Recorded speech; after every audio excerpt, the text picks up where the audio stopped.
Hello. First of all, it is very humid today, so my camera lens is foggy. I apologize for the poor quality. Hopefully that'll clear up a little bit in a few minutes. We have a lot to cover, and when I say a lot, I mean a broad set of material, so I'm going to try to keep it as simple and clear as possible. Last time we read Sherry Ortner's essay on dark anthropology, and it discussed, among other things, how the impacts of social movements from the 1960s on anthropology in the 1970s came about, and that contributed, along with post-structuralism and writing culture and that sort of thing, to all these changes that happened in the 80s and the anthropology of today, a lot of which is what Ortner calls dark anthropology. For our readings, we have some examples from some of these different threads that were happening in the 70s and 80s that Ortner refers to, which included, for example, feminist anthropology. I assigned you a very influential essay that was published in the early 80s that was in some ways actually a critique of many of the ways that feminism had manifested in the 1970s. Donna Haraway is a science and technology studies scholar. Her PhD is actually in biology, but her work as a social scientist has been very influential. I had you read her essay, The Cyborg Manifesto, which is a very influential work, not just in anthropology, but also in feminism and in society more broadly. In it, what we see is Haraway taking issue with a kind of essentialism that had developed in Western feminism. To understand that, we need to take a minute and talk about nature-culture dualism. So I'm going to zoom out for just a minute because we need to talk about that. It's something that comes up in anthropology a lot.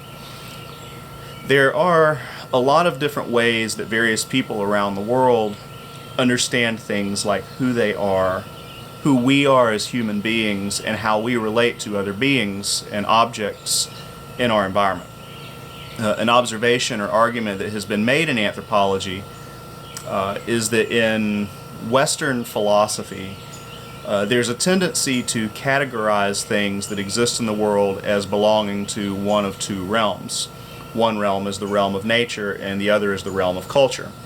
The realm of nature includes everything that behaves according to natural laws, such as physics or biology. Things that happen in nature are seen as being kind of a long series of causes and effects that can all be explained by natural laws, things like the laws of physics. However, the realm of culture, which includes everything that is done by modern humans, is seen as being somehow different from that. Humans are seen, for example, as having choice. We have free will. We have the ability to modify our environment according to our own higher intelligence. At least that's how a lot of Western philosophy understands our relationship to the environment. Critics of Western civilization note that this imagined nature-culture divide, which is usually framed as false in anthropology, has been used many times through the centuries to justify a lot of the most violent acts against the earth and the people within it. Culture in Western philosophy is seen as dominant over nature. It's kind of like a manifest destiny type thing. Man conquers nature. It's almost like our duty to do so. Likewise, scientific racism contributed to the view that some humans were closer to nature than others, which justified the belief that it was appropriate for the more cultured humans to conquer humans who were seen as living more in the realm of nature. This is a concept that, like I said, it comes up a lot in anthropology and is a kind of philosophical criticism of something that's seen as an archetype in Western philosophy. So in the 1970s, Sherry Ortner, who of course wrote this more recent dark anthropology essay that we read, She wrote an influential essay called "Is Female to Male as Nature is to Culture?" In this essay, Ortner argued that the oppression of women by men worldwide is due to the perception that women are closer to nature than men, and thus are subject to conquest and domination by men. Women in their bodies do things like get pregnant, give birth to children, they nurse their babies with their breasts, they menstruate, they do these things that in male-dominant culture are seen as like nature-based, and women are framed as being subject to hormones that men are seen as being less subject to, because men are seen as being more rational. Thus, women are associated with nature, men are associated with culture, and this is used to justify male supremacy in our culture. That's the way that Sherry Ortner explained it in the 1970s. So, when feminist anthropology started to really become a thing in the 70s, one of its expressions that was very common was through the search for a kind of universal femininity around the world. Anthropology was rightly seen as having ignored the experience of women, and women ended up being framed as these kind of goddess earth mothers around the world. Women create life, they generate these essential tasks in society, and anthropologists who were inspired by this kind of hippie-ish view of gender started to pursue the study of women worldwide, indigenous women from various societies, with the aim of trying to document and revere this sacred universal femininity as kind of a goddess archetype.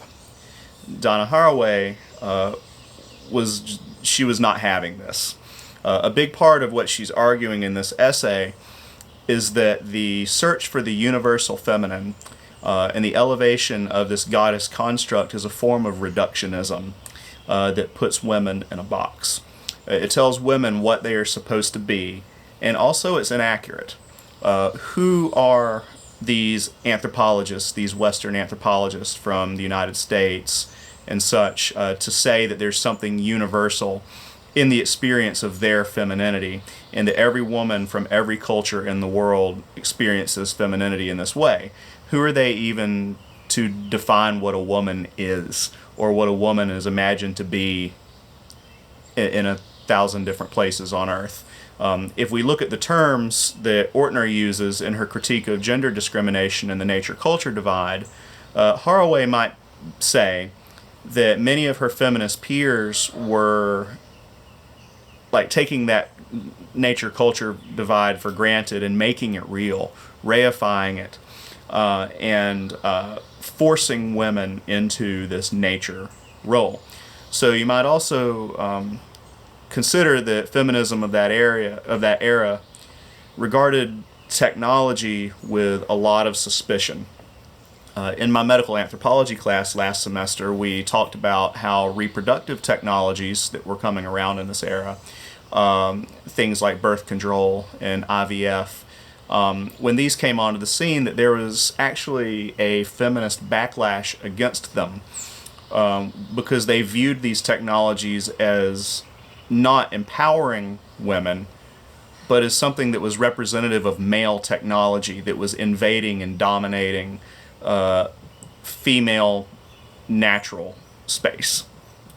Technology was seen as masculine, and while women were seen as earthy, sacred, and natural. Haraway was not interested in this perspective. She embraces technology, and she wants to imagine what kind of world can be created that frees us from these binaries and the essentialisms of these labels and these different ideas about gender and what it is. The construct of the cyborg, which is a human-machine hybrid, is seen as something that can be liberating from this binary. She ends her essay with this famous quote, "I would rather be a cyborg than a goddess."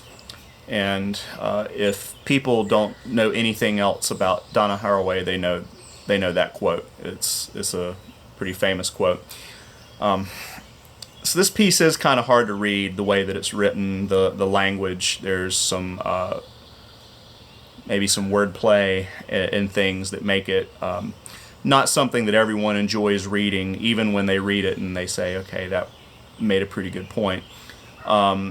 So what I've told you here is what I want you to know about that essay. Haraway offers the theory of the cyborg as a way to think beyond the gender binary, particularly when the binary essentializes a certain form of earthy femininity and projects it on women all over the world. Moving along, I also assigned you the introduction from Eric Wolf's Europe and the People Without History, and this is an example of what people are referring to when they talk about the Marxist influence on anthropology. Eric Wolf was born in Austria to a Jewish family, and they fled from Austria in the late 1930s to escape Nazism. However, as they were passing through England en route, they were actually detained in an internment camp by the English, by the United Kingdom, and they were kept there for a long time. They were a Jewish family fleeing Nazism, but because they were Austrian, which was seen as an enemy nation to Britain at the time, they were detained. This experience had a radicalizing effect on Wolf. When he made it to the United States, he ended up doing his doctoral research at Columbia University. But he arrived there after Boaz had passed away, and Ruth Benedict, she was still in the department, but her influence there had been tempered somewhat by the powers that be in the university that weren't particularly fond of the Boasian school of anthropology. So as we move into this reading, one of the things that you'll see in particular at the very beginning is that Wolf rejected the notion of cultures as bounded things, external to each other. This was in some ways a retort against Boasian cultural anthropology, and in particular the Ruth Benedict mode that studied cultures as individual bounded entities, as if they had no history, as if they had no external contact with the world. I read an interview once with Eric Wolf where someone was asking him about Ruth Benedict, and they were like, "Oh, you must have known her. She was in your department. What you have to say about her?" And he's like, "Well, she was a great person. She did great work, but we had some different ways of looking at things." I was having a conversation with her once, and I told her that I was very interested in the way that cultures change. And Ruth Benedict said, I'm interested in the way that they stay the same. And that kind of demonstrates the way that Wolf saw the way that he believed anthropology needed to go, the way that he saw that as being different from what had been established in American cultural anthropology in particular. So this is an issue not just with anthropology, but it's also an issue that he has with scholarship across Western civilization, really, throughout the social sciences and in other places too. People imagine these big constructs like the United States or the West, Western civilization, as these timeless, self-evident entities, and we have these kind of packaged narratives about what they are. Like Western civilization, this construct we think, oh, there's this like continuous mode that goes from the Greeks to the Romans and through the the Renaissance and into the Enlightenment and so forth and so forth. And Wolf argues that these narratives and these cultural constructs are not helpful, they're inaccurate, and they ignore a lot of stuff, especially the kinds of violence and oppression that have happened in a lot of places. So I'm going to quote Wolff here from the reading. But Europeans and Americans would never have encountered these supposed bearers of a pristine past. That refers to the indigenous people, and what he saw is the kind of culture and personality, cultural anthropology approach to understanding indigenous people as these timeless time capsules from humanity's pre-industrial existence. He said, Europeans and Americans would never have encountered these supposed bearers of a pristine past if they had not encountered one another in bloody fact as Europe reached out to seize the resources and populations of the other continents. Thus, it has been rightly said that anthropology is an offspring of imperialism. Without imperialism, there would be no anthropologists. But there would also be no Diné, Baluba, or Malay fishermen to be studied. The tacit anthropological supposition that people like these are people without history accounts to the erasure of 500 years of confrontation, killing, resurrection, and accommodation. If sociology operates with its mythology of Gemeinschaft and Gesellschaft, anthropology all too frequently operates with its mythology of the pristine primitive. Both perpetuate fictions that deny the facts of ongoing relationships and involvements. So, to make a long story short, Wolff sees the growth of capitalist enterprise in Europe. This is some of that Marxist perspective.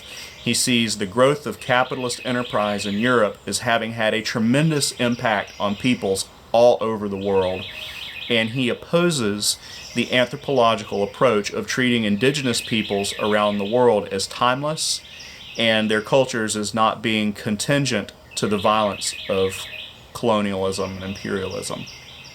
So, I said I wanted to keep things simple, so I'm going to stop here. That's all for this lesson, and we'll be moving on to some other stuff soon. Take care.